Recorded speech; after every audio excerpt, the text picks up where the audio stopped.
Listening discretion is advised. This podcast may contain graphic content, triggering themes, adult language, and unapologetic book spoilers. We don't hold back because real stories are gritty, raw, and worth telling. Your mental health matters. There is no shame in seeking help, support, or stepping away when you need to. This is Slow Burn, where we go deep, move slow, and let the fire speak.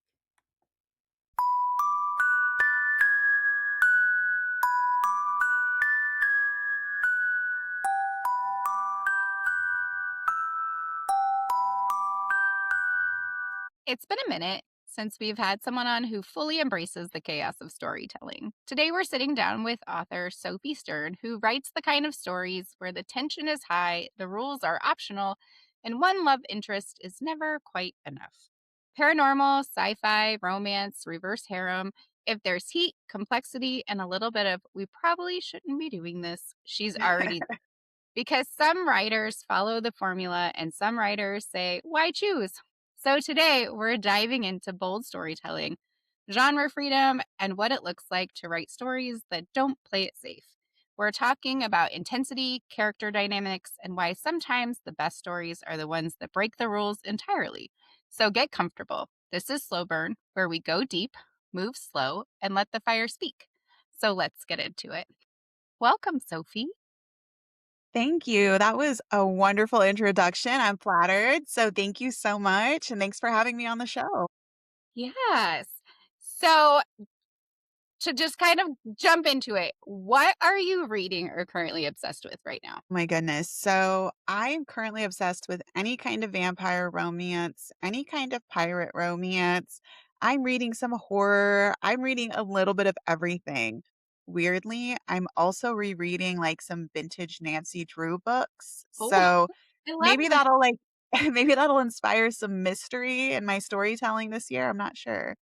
I love that. I love that. I actually have on my bookshelf for like those times where I have like that super big reader's block. Like, I don't know what to read. Yeah. I keep old Christopher Pike on my shelves from like when I My was in high goodness. school. That was always Really? like my go-to. So whenever Yeah. I'm out at like garage sales or things and I see old Christopher Pike, I'm like, I just need these so that I can just have them on my shelf because So there's fun. you just have to go back. You just have to go You back do? sometimes. You do. I love that. I've been doing that with, like, Sweet Valley High and, like, American Girl, Magic Attic Club. Anytime I see them, I'm like, "You're coming home with me." Well, I also have like my school library degree. So like I Oh, worked in an cool. elementary school as a librarian for a couple years and I was just like, come on guys, you want to go over here and read over here? Like look at the Yeah. boxcar children. Like Oh, look for at sure. look at these older like I Uh-huh. love new writing, like don't get me wrong. Like I will pimp out new writing Yeah. all day long. And I'll also like die on the hill that like graphic novels are also reading. Like that was a fight I had Oh, every day with teachers. for I'm like, sure. your Yeah. brain processes the white space just as much as it does when you're reading a novel. Yeah. Like I would like get on this whole like Absolutely. soapbox about it for these kids. But yeah, I would still try to like take them to like these older stories because Stories. I'm like I don't want to lose those voices either. Like my all-time probably favorite story ever is The Giver. I Oh, I love that. I love that. That's probably my if I look at it now as an adult, that's probably like my first like toe dip into like dystopian, right? Like that first toe dip into like a version of fantasy that we didn't like label as such back For then. sure. Yeah, And I feel the same. I really do, and I remember reading that for the first time because, like you, I've read it, like, many, many times, and I just remember when I finished it, I was probably, like, 13, and I was just like, "What the hell did I just read?" Like, and it stuck with me, and right? certain scenes, like, I still think about, like, when the main character finds out, like, what really happens when you hit a certain age, and when he discovers, like, the truth about his dad and what his dad's job is, like, I just Or remember when he that sees hitting me. power, like when he sees power the Yes! first time, or when he's out in the Yeah. woods and he like sees the city and then like the book ends or the town, and I'm like, well, wait. But I've Yeah, when they're never like, read yeah. the, like, following books in the because I do believe it's a series, and I've never read the rest of them because 'cause I've never heard anything good about them. Um, and I know I should Okay. probably make my own opinions about it, but I don't want that original story ruined for me by, like, Okay. having an awful follow-up. And I That's don't fair. and I don't know, like, I'm sure somebody's out there, like, kicking their feet right now going, "No, no, no, pick it up, it's so good." But I just, it's kind of like and it's probably somebody's gonna be like, "This is not the same," but when someone said that they wanted to make a sequel to Dirty Dancing, like, now, and I'm like, "Absolutely not. I would Mhm. not Wait, that's watch so that. funny. I would not." I So, also did for not what watch it's when they remade worth, Footloose. that's totally fair. For what it's worth, did read I think there's 5 books now, but I read the next 2 when I was a teenager, and I did like them. So, I'm not sure how they've held up. I'd have to go revisit them, but at the time, I thought they were good. Oh, Maybe maybe. this summer I'll have to, like, look at the library and dip my Yeah. toe in and Maybe see, I'll reread them too. Mhm, then we can, yeah. like, have a chat about it.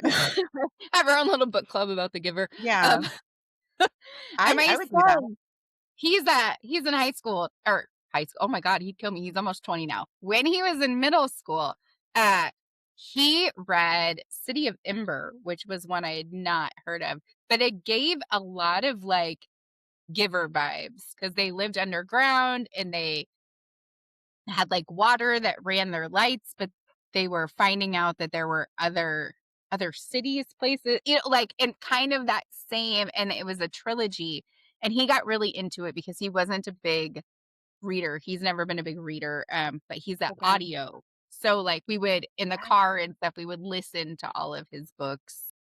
And, so then, of course, that meant I had to listen to all of his books, but that was actually one of them that I didn't hate, and I was like, "Oh, this is really good for a children's book," and, like, but it gave a lot of, like, that same, like, dystopian Giver vibe for, "Oh, look, there she is. She would love to one day be the co-host, and I will not let her, as she has no voice except for a bark." Yeah, he's talking about you. hi, sweetie. And then she Oh, just I think she'd make a good co-host. go lay down some. So, when did you realize that you weren't going to stay in one genre lane? Oh, that's an interesting question. When I first started writing, I started in nonfiction, and writing fiction was something I always wanted to do, but didn't think I could. And then I started writing horror, and I thought, okay, this is it. Like, I'm going to be a horror writer, blah, blah, blah, blah, blah. What changed for me was I had never read a romance, and somebody recommended I read a romance book. And for me, I read that book and I was like, "Wait a second, like, I love this." Like, I love that this book is exciting and passionate, and we have this guaranteed happy ending, like, because like, especially in, like, zombie books, like, it tends to be everybody dies, like, or it's, like, a really sad, like, downer ending. So, when I read romance for the first time, I thought, "I kinda wanna do this." Like, I wanna see if I could write a romance book. So for me, it was a couple years into the horror sci-fi writing process that I was like, wait a second, I can do both. I can jump around if I want to. I love that. I love that. Okay. See, this is why you can't be the co-host. Like, I mean, she's just she having a just good time. she just wants to take over. Oh, oh, please stop. Please stop. I don't like that. You're making me uncomfortable. Yeah, yeah. Yeah. Boundaries. Boundaries. This is the boundary song. She thinks Oh, she could be closer, actually. she really does. She she feels like she could. She feels. And if Yeah, she could find a way, she would get under my skin. Under it. So she is named so after a funny. character in The Black Dagger Brotherhood by J.R. Ward. Um, and funny, I don't know, all of our animals throughout our entire family are named after that. My mom's animals are named after Black Dagger Brotherhood characters. all of mine are, which then in essence means all my son's animals are because he has to. So that's where they all kind of fall under. So Wellesley here just needs to go before she finds the fade. Go on now. Uh, but that That's was cool actually my though. first dip into that paranormal romance, smutty. My first romancy read was probably like that Nicholas Sparks era, right? And then that like sweet Mhm. closed door, happily ever after. And then I got to the Black Dagger Brotherhood, which I tell people all the time. My mom recommended that. I need everybody to know this all started with my mother. And so Yeah. she was like, "You need to read this. It's so good." And I was like, "Okay." And then I read it, and then I found that like there's not always the happy ending, and that I ugly cry and like sob and like I stop breathing. It's and you get so emotionally attached to characters, and, like, I think that's when I really found how beautiful, like, some writing really becomes as you get so Yeah. attached to the way these characters are developed and these way the whole world is built and how Yeah. the dynamic between the characters are, and you find that, at least for me, and it's not just in like, let me unmute myself. This specific series, like it's been others along the way where I found that like I'll talk about them like real people to people who have also read Mhm. the books. And I'm like, did you see what Bo did? Or like, just like whatever. And then Yeah, I'm like, I get done and I'm like, dude, if people didn't know, they think we crazy. Like, just like, for sure. like that's how it's And happening. about being a reader. Like, it's so fun to be a part of that and to be a part of like that like story because you really do become a part of it. Especially if you're in like book club or you have like fellow reader friends and you get to enjoy the same story. I'm like that with Lexi Blake's books. And it's funny because I feel really connected to her characters when I'm reading those stories. She does a great job drawing people in. And for me, I've also noticed that, like, when characters have, like, inside jokes that the readers Mhm. get to be a part of, like, I love that. Yeah. I love when there's, like, good banter between them or they Mhm. just have, like, these great friendships and relationships and, Yeah. there's just this brotherhood or camaraderie or this, like, best friendship that you're just like, "Oh my god, I Yes. like." But I also love books where, like, when I'm reading it, I get, like, secondhand embarrassment or, like, my stomach drops when she talks to the boy or, like, you just get so immersed in, like, all of the feelings. But I will say I'm a horrible book club person, and I don't know if it's the Gemini in me or just the fact that I'm stubborn or just a pain in the ass all around, but I hate being told what to read. And That's if fair. I don't like it within like the first couple pages, like I can't finish it. And so I've always been like a horrible book club person because I'm like, yeah, that doesn't sound great. I don't want to read that. That's fair. No, that's fair. So I'm the same way. And two of my friends and I started like a coffee book club where we have no rules. We get together once a month for coffee and we talk about what we are reading, and it's never the same thing. Like one person loves sci fi, one person loves clean romance. I read everything. And so we just do like a round robin of what are you reading? And then we talk about it. That works for me. But I totally get what you're saying about like being forced to read and finish a book where you're like, "This is just it's not for me," and that's Right. okay. Yeah. And I think that's probably, I love that there's people who can do that, that can pick up Oh, anything yeah. and read anything and pull something out of it and be like, "Oh, yeah, I really saw that, like, this character did that." Like, I also just have found over time, and I don't know if it comes with age or, again, just being stubborn but I am finding I am liking less and less what is mainstream popular.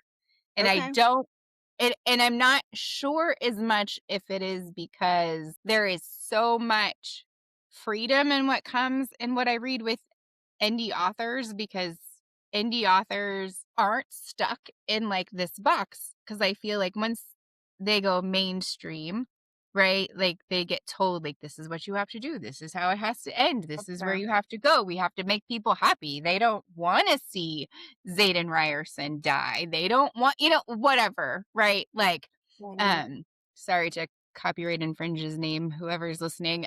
He was just the first character I could think of.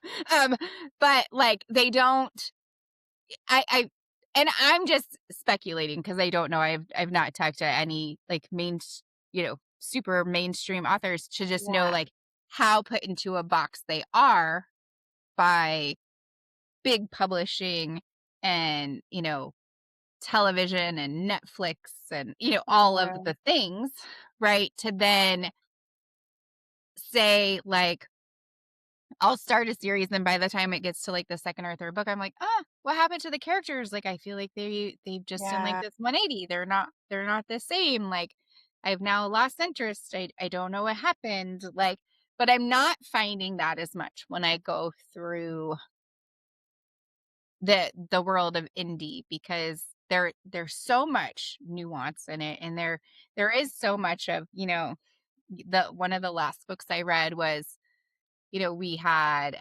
Christian mythology and Greek mythology and a little bit of witchcraft in there. It was just like so much of everything tied up in such a beautiful bow that it was like, no, wait, but what happens next? Yeah.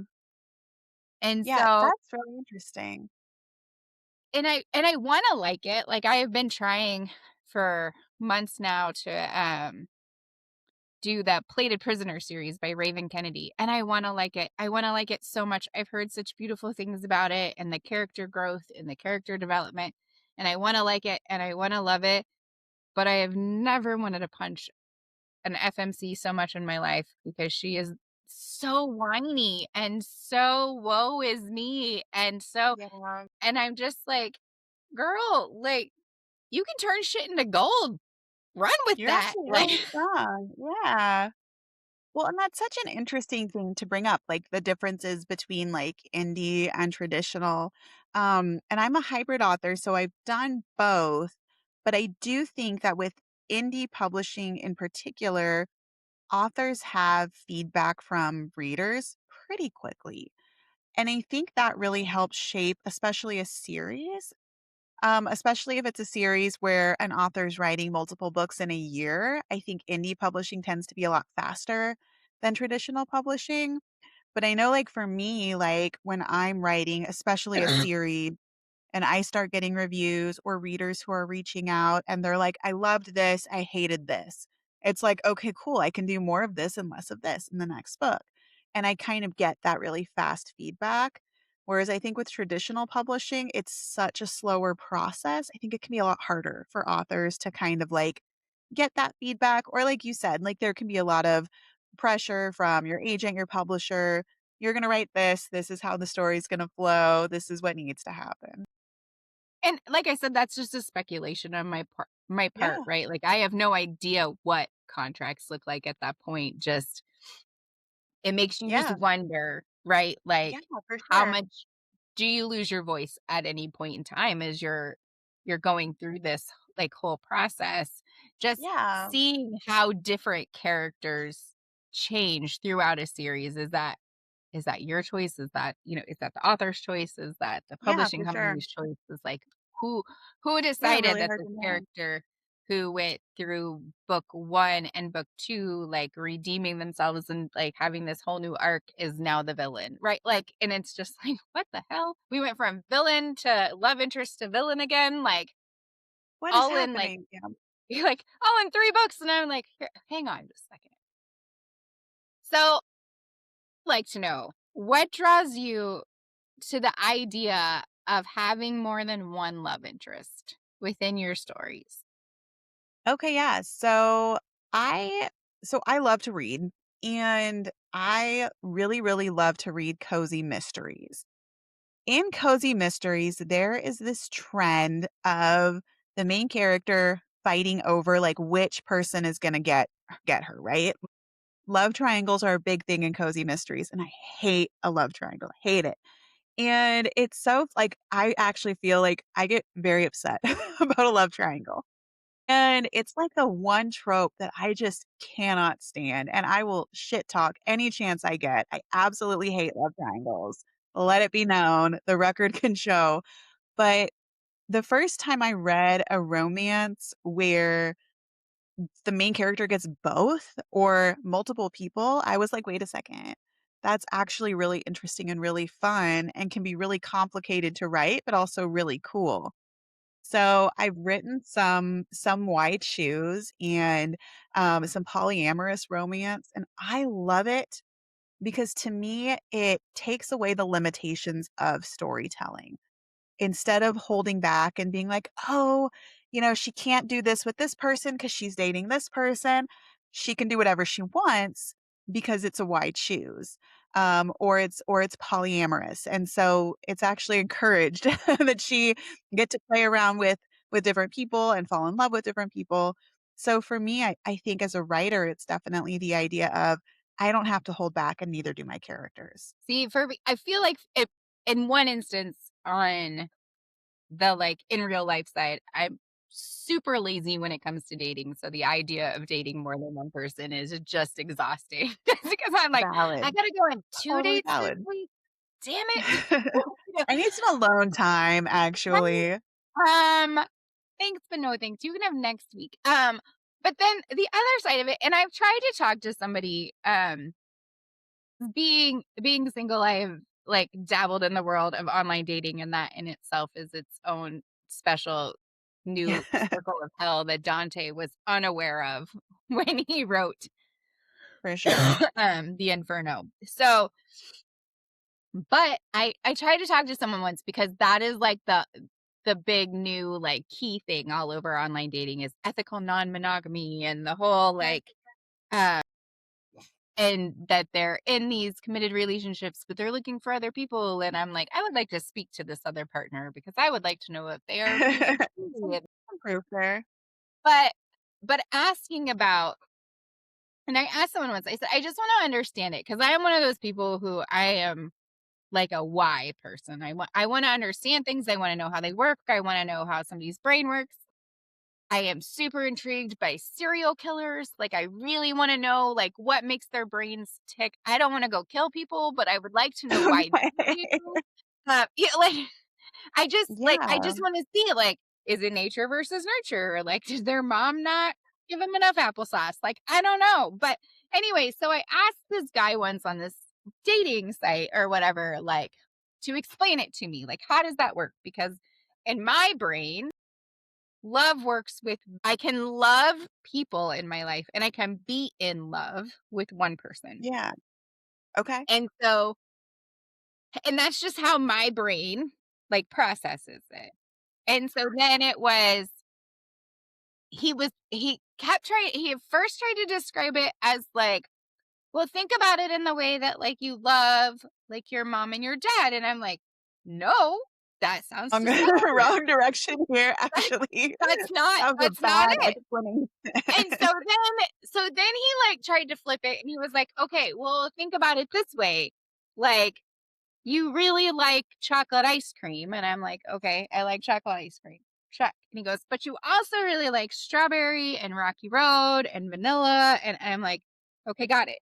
And he goes, "So why do you only have to have chocolate?" And I'm like, "Okay."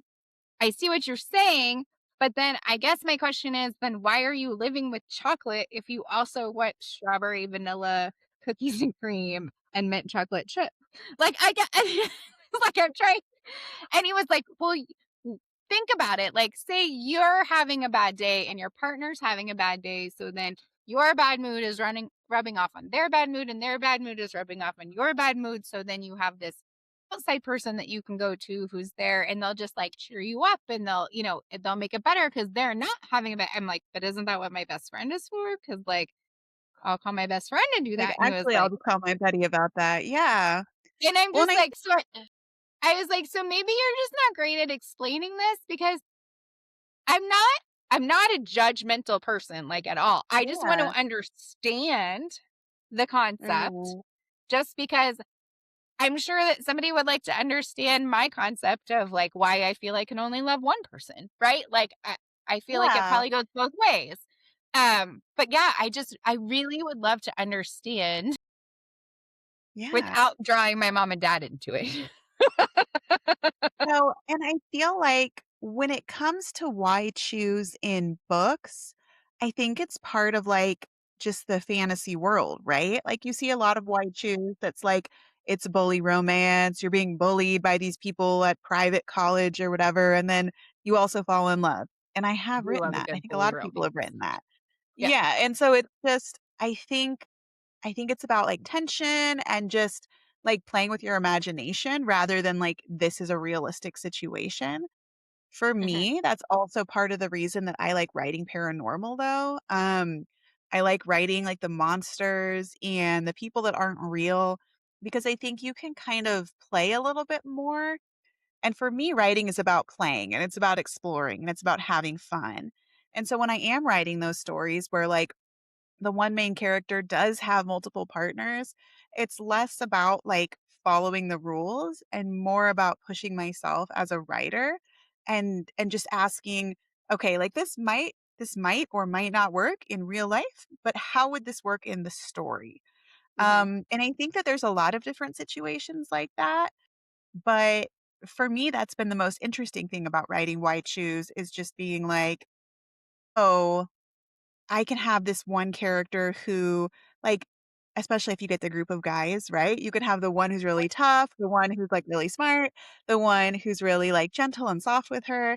And you can dial those experiences up to 1,000.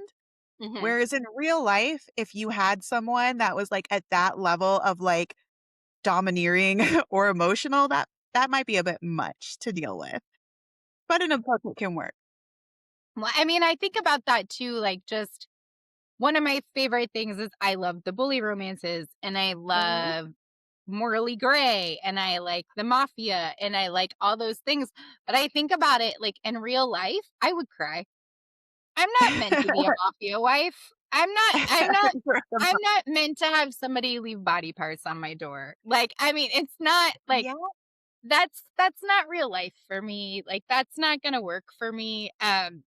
But the yeah, idea of it to have someone so consumed with their yeah. obsession with you, right? It sounds great when you're reading it, but then the idea of it in real life sounds like a restraining order. Well, and I think that's fair, right? Like, it's really interesting to, like, when you're writing or reading these characters, like, it's really fun when they're, like, yearning and over the top and intense. Whereas I think in real life, a lot of times we'd be like, I actually just got home from my job. I need a break. I need a break from Right? the yearning and the obsession and the body parts left on my door. Maybe Right? that's a Tuesday That's a activity, Tuesday not every activity. night. Yeah. I'm also just a very like prove it and be gone kind of person, right? So Okay. again, world of online dating, ventured in. Some guy has been talking to me for like 6 months. He was like, let's meet up. I said, okay. I was like, right now. He goes, what do you mean right now? I was like, right now. Get in your truck, come over right now. You said we could hang out. You said that it didn't have to be anything physical. So come over. And he's like, oh, well, I mean, I just got out of the shower and I have stuff to do. And I'm like, no, like it is now or never. Cause I'm like, Okay. this isn't going to continue to be this like Yeah. text relationship where we go back and forth on like, we'll meet. Oh, we won't meet. Oh, we'll meet. Oh, we won't meet. Like, we're just going to do it or we're not going to do it. And he's like, well, why do we have to do it now? Why can't we do it tomorrow? I said, because I am an overthinker. So I will spend the entire evening and all day tomorrow thinking about why I'm going to tell you not to come over. So I just That's fair. need you to just get in your truck, stop thinking about it, and just drive on over here. Mhm. I also And haven't did heard he? from him since. So, Oh, I mean, I okay. think that says a lot, though. I mean, I think that Yeah. says I think that says what would have happened in the long run, right? Like, That's fair. considering we'd Well, been no, talking for yeah, probably 6 months as it was, like, I also feel it's a like if we long hadn't time to met talk. within 6 months, like, it wasn't going to happen. Yeah, So, there's yeah, yeah. I don't Not know. an expert, but I do think that, like, that kind of complication, though, I think is really interesting in a story, but really stressful in real life. But kinda going back to what you were saying about getting, like, totally drawn into the story with emotions, like, I would love to read that. I would love to read about a badass main character who's like, now or never, and then to see what happens. Maybe he doesn't come.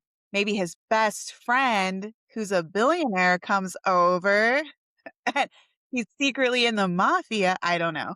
Yeah, I would But that's totally what open my my door writer for brain that. just went. I would totally open my door for that, just so you know. I would Okay, yeah, the door was open. I didn't okay. lock it. I just said, "Come on Good. over, it's not storming." Because Yeah. that's all we've had for the last, like, month and a half. I feel Oh my like spring goodness, it's came in been like a so much. lion for sure. Yeah, it's been So, a lot. so do you ever feel pressure to stay in one lane? Yes. I think that there are a lot of really smart, wonderful writers who think you should only write one thing. And there are a lot of really, really successful writers and creators who think you should only do one thing. And that works for them. But they often share that advice with other writers. And there is this fear in the writing community that if you try writing different things, you're dooming yourself. And that if you try writing different genres, you're going to lose your readers. So I have two pen names, and Elsie Mortimer is anything that's not romance. So I write horror and sci fi and fantasy and dystopian. And then as Sophie, I write romance. And it's all romance and it's all happy ending. It's all spicy. I have a couple of sweet stories, but mostly spicy. And I have found that even though I write like contemporary romance or paranormal or sci fi, most of my readers will read it all. Some of them are like, aliens are not for me. I'm just going to stick to the vampires, or vice versa. But there is a lot of pressure, not from readers, but from other authors to just stay in one lane. I will say I'm totally intrigued by your choice for red pandas because, I mean, I have heard the aliens, I have heard of the dragons, I have heard of the wolves and all the other badass creatures, but to be like, "No, it sounds hot," a red panda. I love that.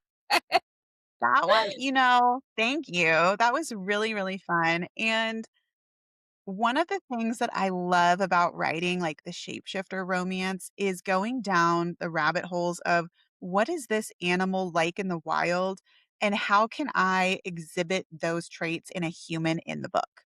So, for example, like, is this animal really solitary? Well, maybe the main character is kind of a loner. Maybe that's not working out very well for her. And so she needs to fall in love. So you can do a lot of cool, fun stuff with that, but you're right, it is I feel like it is a little unusual to have a red panda, um, but the other thing is paranormal romance readers are very forgiving, and they are very willing to let authors play with different animals. I have a friend who's written, like, a squirrel, I've written owls, I had a reader once ask me for elephant romance, like an elephant shapeshifter, and so I think it's really cool that there are the people who love to read shapeshifters will read a lot of different things. And I wonder how much of it goes back to like that 90s childhood of like the Animorphs books. Did you read Yeah, those? yes. Okay. I I would was like, I would steer kids towards those, oh, like that's so fun. So but I yeah, was those were banned in my household. I was not allowed to read those as a kid, but I sneaked one time. Apologies to my parents if they are watching this. And it was I'm actually not sorry. I just read the one and it was so good and weird and interesting. And yeah, it's really fun to see how that reading progresses, I guess. yeah. So, my parents were misguided youth, we'll start there, Mhm. they were Okay. younger. when they had me. So was in a home where I like there were rules, there were expectations, there were those things. They did put me in private school. Mhm.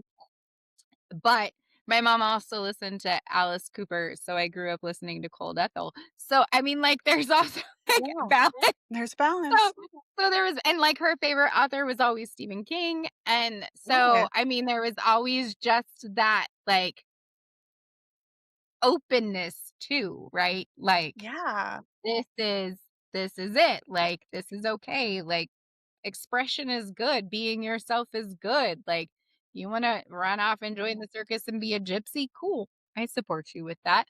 Um, I mean, I got my first tattoo at 17 and she signed off on it and it was in a kitchen. Like she was like, "Oh, that's fine.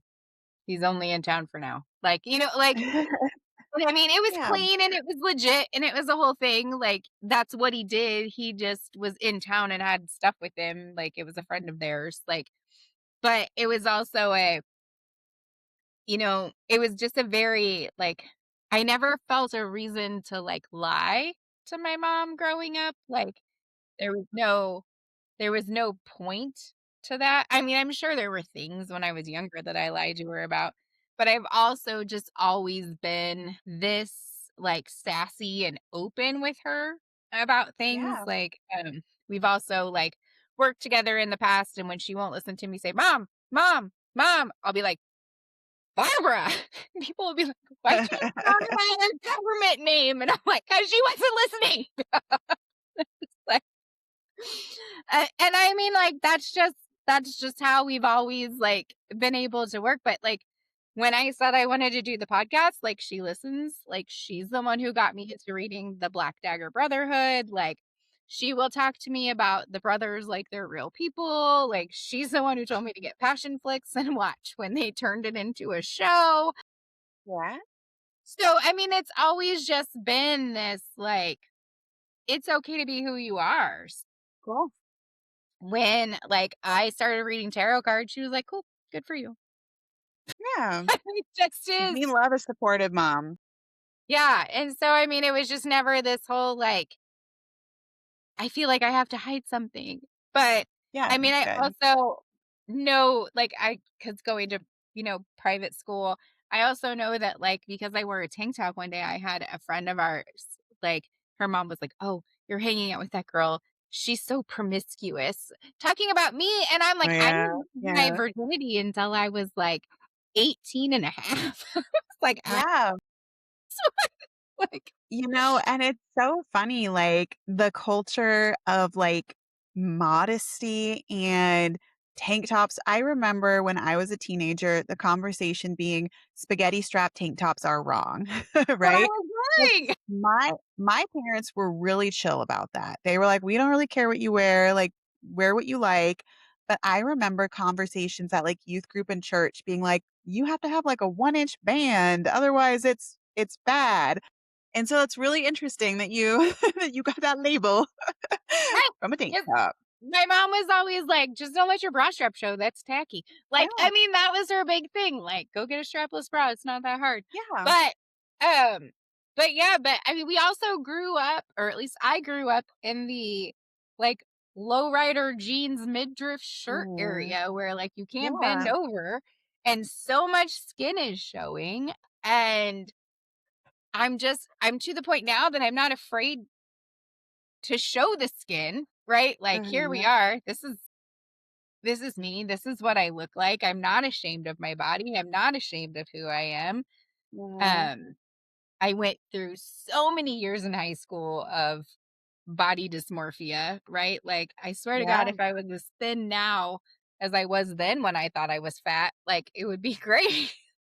Like, yeah, for sure. but I Yeah, just, I don't know. I think that's the beauty about reading too, though, is it has helped me so much as a reader on such a journey of, like, self-acceptance, I feel, yeah, to just be okay in my own skin, to be okay as I am and loud and not perfect and okay not being for everyone, right? Like, I I'm agree. okay. not being for everybody. I think that's so important. And, I love seeing that in characters. I think indie books are so good for that in particular with different characters who might be like, hey, I have a weird scar and I'm uncomfortable with it. And it's a plot point. Or maybe I'm uncomfortable with my weight. Or maybe I'm not uncomfortable with my weight, but other characters think I should be.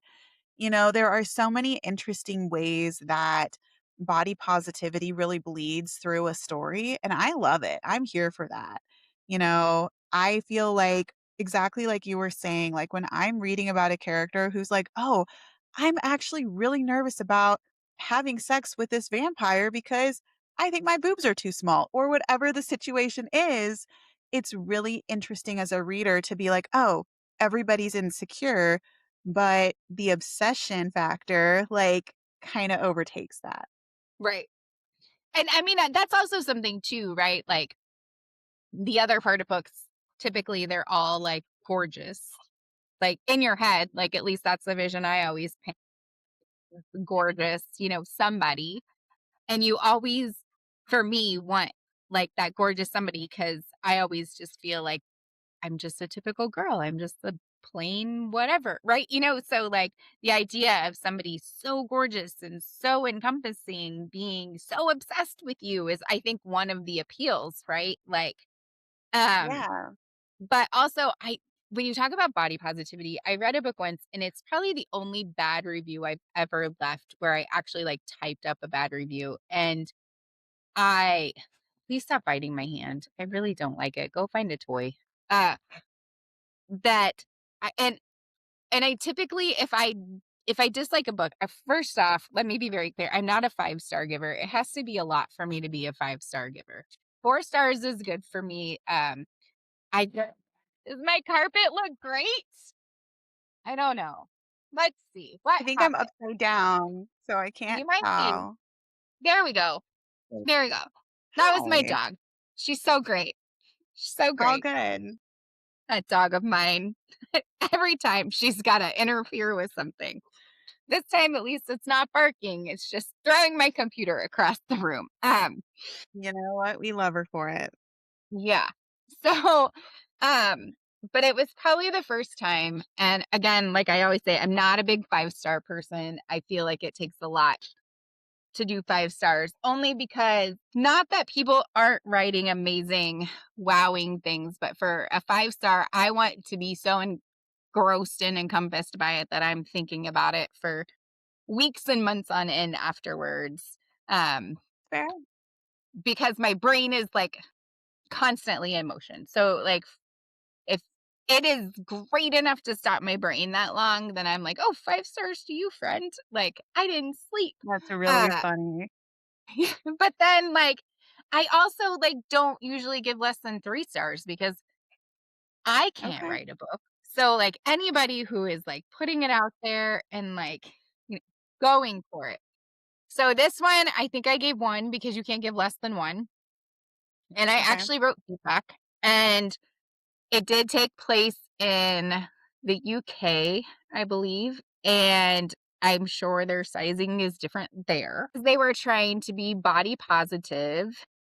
The guy they kind of made out to be like an Adonis, like talked about his abs, like his dark hair, his tan skin, how gorgeous he was, and how this girl was always in bright colored clothes with a flower in her hair, but she was a size 14. And how dare she think that she could be with him as a size 14? And it didn't come up just once, it came up probably like every third chapter. And I Okay. think that was what my feedback was because one, I've been a size 14 probably since high school. And it doesn't matter if I weigh 125 pounds or 200 pounds. I'm always a size 14.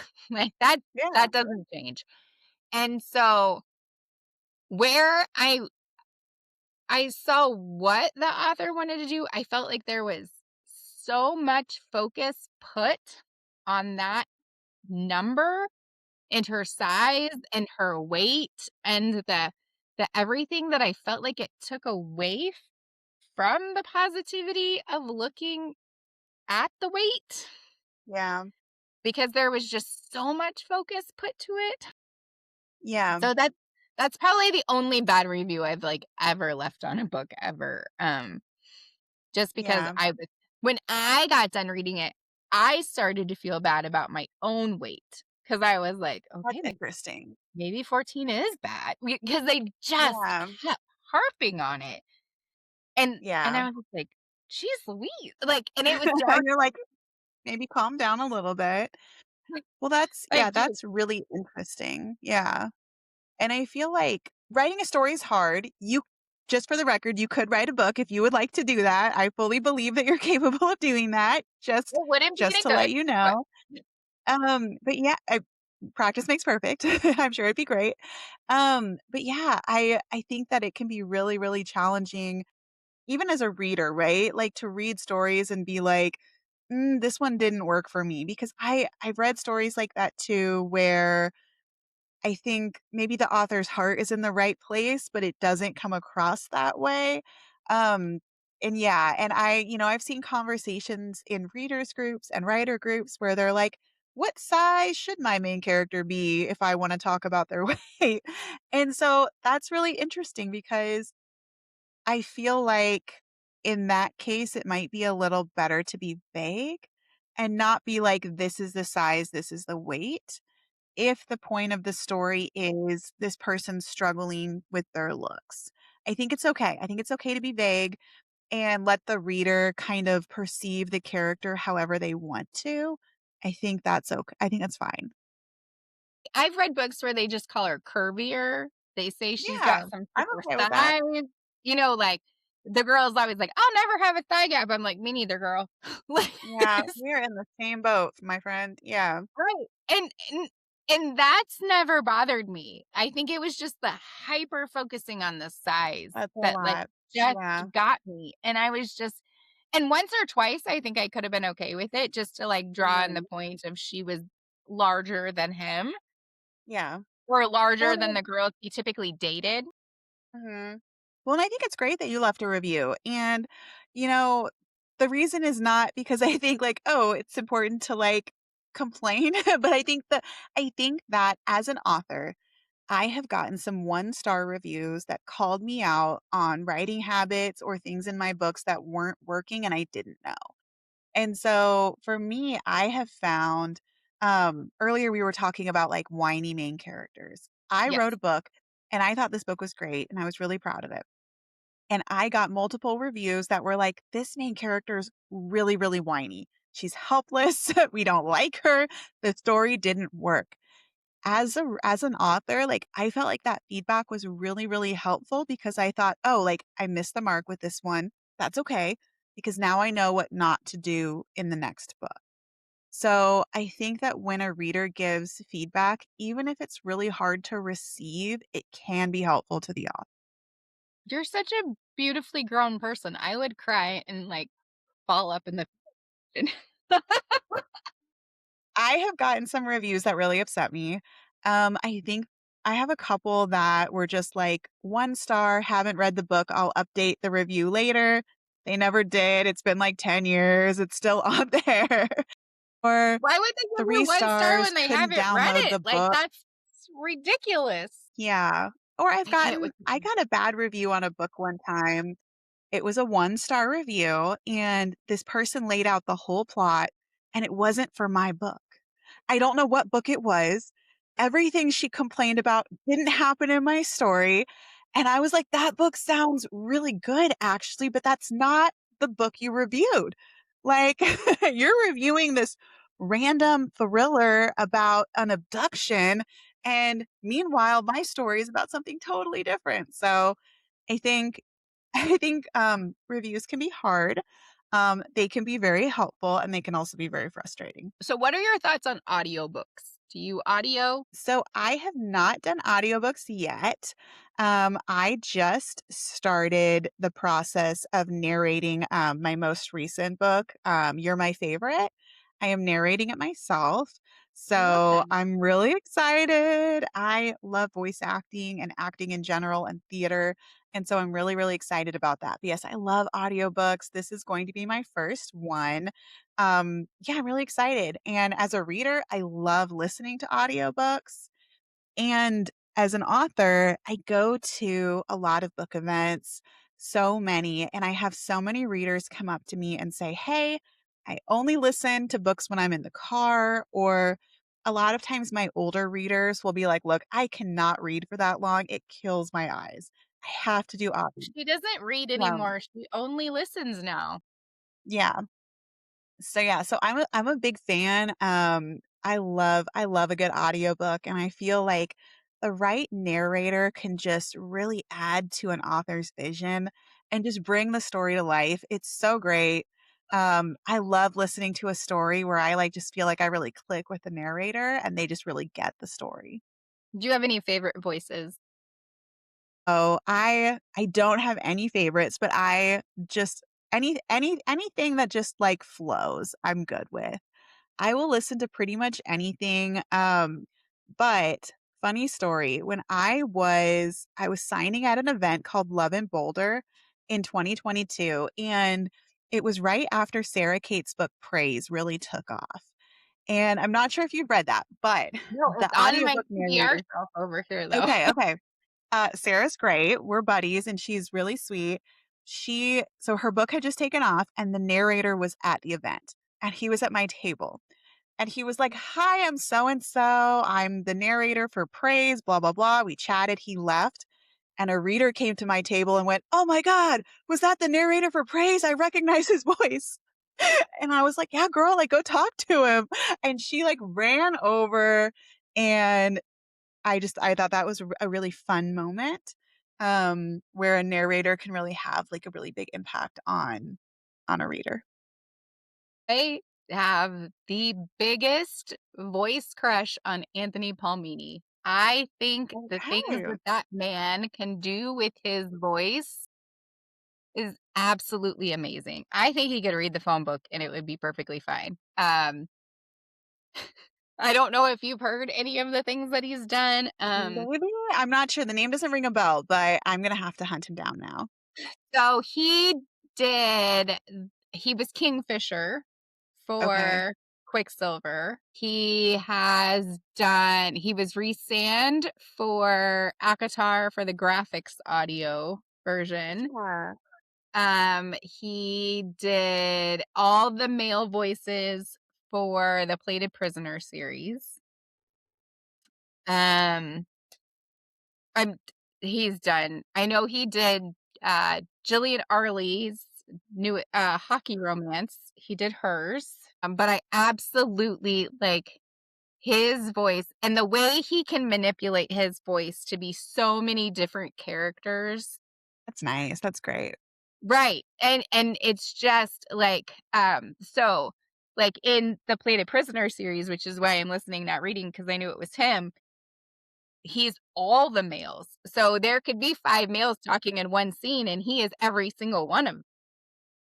That's And cool. the same with Quicksilver, he is all the males. So Okay. um I just think the things that he can do with his voice are amazing. Good. My mom loves Corvin King's voice. She thinks he has Okay. a really great voice. Your mom Um seems fun. yeah, she's a hoot. But she found a book of like she just does recommendations that come up through like the library app, and so they recommended some like I think it was a wide shoes dark romance in like an insane asylum or something. Maybe called Interesting. I think it was called like Echo was the first book. Maybe there was like 4 in the series. I don't remember. Okay. But he was like the main voice in it. And so like and now she was like, I need to know what else he does. I just love his voice. And Yeah. so I had actually reached out to him and asked if he wanted to be on the show just as like a hey, maybe who knows? He's really popular. Maybe he'll want to, maybe he won't. And he responded with just like a thanks, that sounds nice. Like just a polite, whatever. And my mom goes, oh my God, is Yeah. that my guy?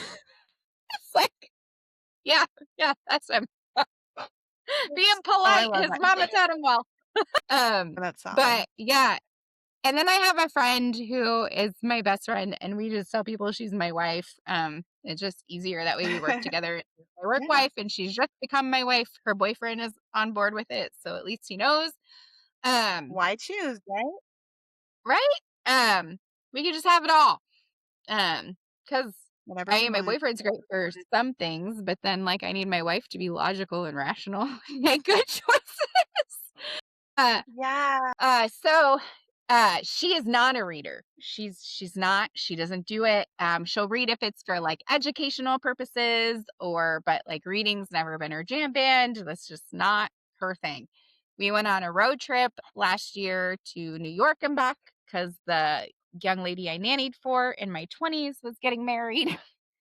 And she went with me across the country. And I thought she was going to sleep. So I asked her if I could turn on my audiobook because I was like, listen, if you're going to sleep, can I just like listen to my book so I'm not sitting here in silence? And she was like, yeah, sure, whatever. I don't care. And then like the next thing I know, she was like, wait, don't stop. We can't pee yet. Hold on. I'm listening. So like she got like all sucked in to um this whole like fantasy series. And then like we got through like the first 3 books and they hadn't made the rest of them yet. And she was like, what do you mean we can't keep listening? I'm like, they haven't made them. Like it takes time. Yeah. Like it's like a 20-hour book. Like Yeah. it takes time. And It's a she was like, process. I just I don't know. And so but that was like the first time she's ever like gotten into a story and understood like where I come from like a reader's point of view to be like so engrossed in characters and so many feelings. And she was like, I got goosebumps and I had to cross my legs. And I was That's a good review. and I was just like, yeah, that's how I feel all the time when I read. Like, Yeah, but to have absolutely. her understand like that part of it, right? To get to Mhm. share that with her and have her just enjoy it and like see that like being a part of like the reading community is really great. Like It is, it's so fun. now I haven't gotten her to get like another one yet because she just wants the same magic of that like first time. But um still all the same. I still would like to bring that back to her, but I keep trying to find her ones. They did finally come up with the next like 2 books for her. I found them the other day and I was like, "Oh, the next 2 books are out." And she was like, "Oh shit, now I know what I'm doing I this bet she summer." was And happy. Yeah, go mom. so yeah. That sounds But great, I yeah, love that. so I know some people don't feel like audiobooks is reading, but I feel like audio is still reading. Still reading. Your brain's still I processing think and creating the I pictures. agree with you. So I like Yeah, it. I enjoy and it. I love that there are so many So different ways to enjoy a story. I do. And I like that more adult novels are coming out in the graphic novel, or more Mhm. pictures are coming with them, or more Yeah. uh not that I need picture books still, as fun as that might be. But I like to see the vision that the author has in their head, not just what I have in my head, right? Like I love painting the picture, but I also want to see what it is, especially during really complex scenes, like what it is that like you are picturing as you're writing it, right? Like Yeah, what is in absolutely. your head. Mhm. That's Oh, just yeah, kind of graphic like novels so are great for that. yeah.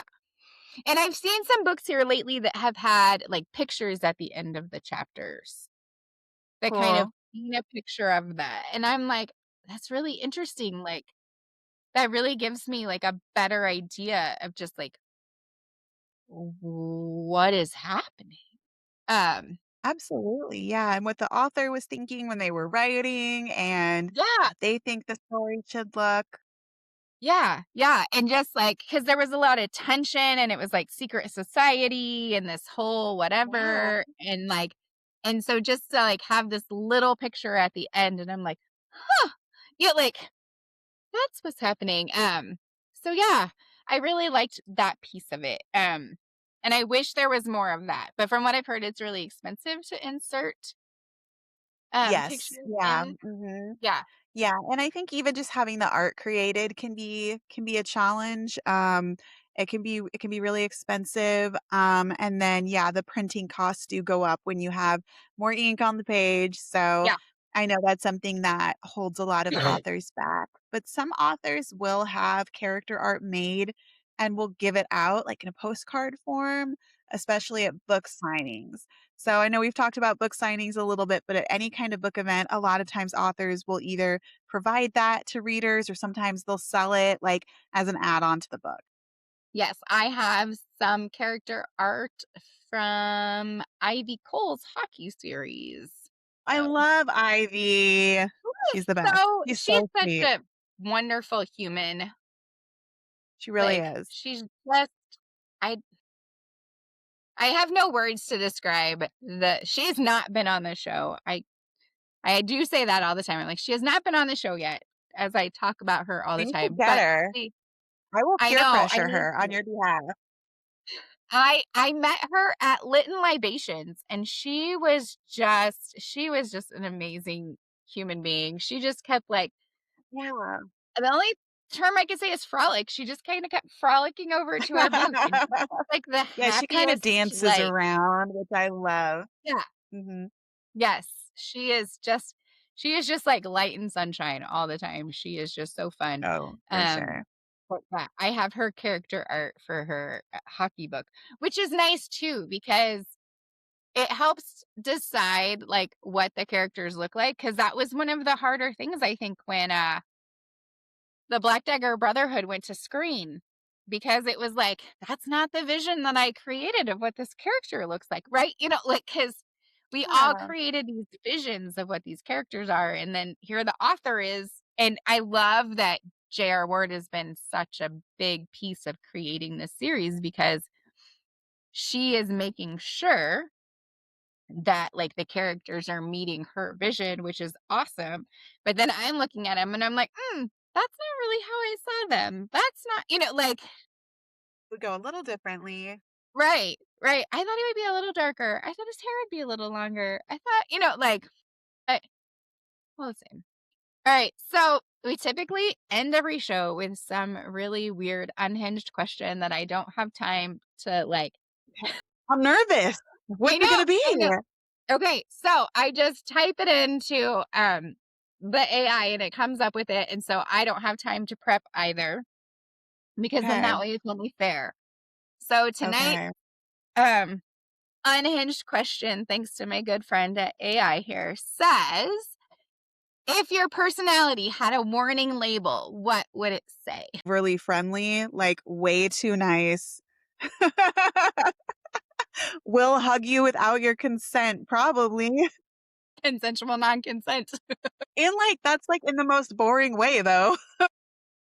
Like, you look sad. Let me hug you. Yes, it would be overly friendly. What would yours be? I feel like mine is like warning contents Like under that. pressure. That's so funny. Okay. God only knows Yeah. what's gonna happen. I feel like, let's see here. Last week I wore a shirt that said everything hurts and I'm mad at the government. I Oh also my have gosh. another shirt that says foul mouthed and feral. I love Um, that. a coworker of mine has a shirt that I need that has a bunch of cactuses on it and says not a hugger. I'm like, I need that too. Wait, that's so funny. Okay, I love how like different we are. Weird thing is like I was laughing so much because the other day I had posted about how like I'm learning to love like who I am, just how I am, and whatever that looks like. And one of my new like favorite songs is like from Andy Grammer, "Damn It Feels Good to Be Me" or whatever. And Yeah. I put on there, I'm like, tell me something that you love about yourself. And the beautiful lovely ladies of Madison Chase were like, "We love how bubbly you are." And I was like, that is so hilarious because I'm probably the least bubbly person ever. Yes. Also, I was asking about you, not about me. But like the fact that they were like, "You're so bubbly and personable." And I was like, oh my God, that's like the I bartender in love me. 'Cause them. that is not me. You're like, it's all I'm one of fake, those, actually. Trust me. right? It really is. Like my wife is always like, she goes, "Your customer service voice is out again." I'm like, I'm so sorry. Um, But no, That's so I love that. it's so funny because there's so few people who hear like the real side or know the real side. And like people who come up to me, and we were at a work training last year, and somebody said, like, the trainer said something about like something about giving off the impression of something, something, something. And like half of like my department turned and like stared at me. And all I could say is, y'all, I can't fix my face. And so they all like burst out laughing because I'm just like, this is just what I look like. And so, and that's just, and I'll have people come up to me and they'll be like, why are you so unapproachable? And I'm like, here you are approaching. And like, just, Here you are. and it was just so funny when I read that. And I'm like, I come across as bubbly. What am I doing wrong? Um, Right? so You're like, "I didn't mean to." no, it was not my intent. It was not my intent. However, they did meet me at Lit and Libations for an event for the podcast. So typically I do want to make a good impression when I meet people. So do try to come off as a nice human being that does know how to talk to people and hold a conversation. So save all the contents under pressure for after that. So some stories pull you in and some refuse to let you go. And maybe that's the kind that keep us coming back to. The ones that don't fit neatly into one lane, the ones that push boundaries, and the ones that remind us we don't have to choose just one path or one story or one version of ourselves. So if something in this conversation stayed with you, if it sparked something, shifted something, or made you look at storytelling a little differently, sit with it because that's the slow burn. Thanks, guys, and we'll see you next time. Bye.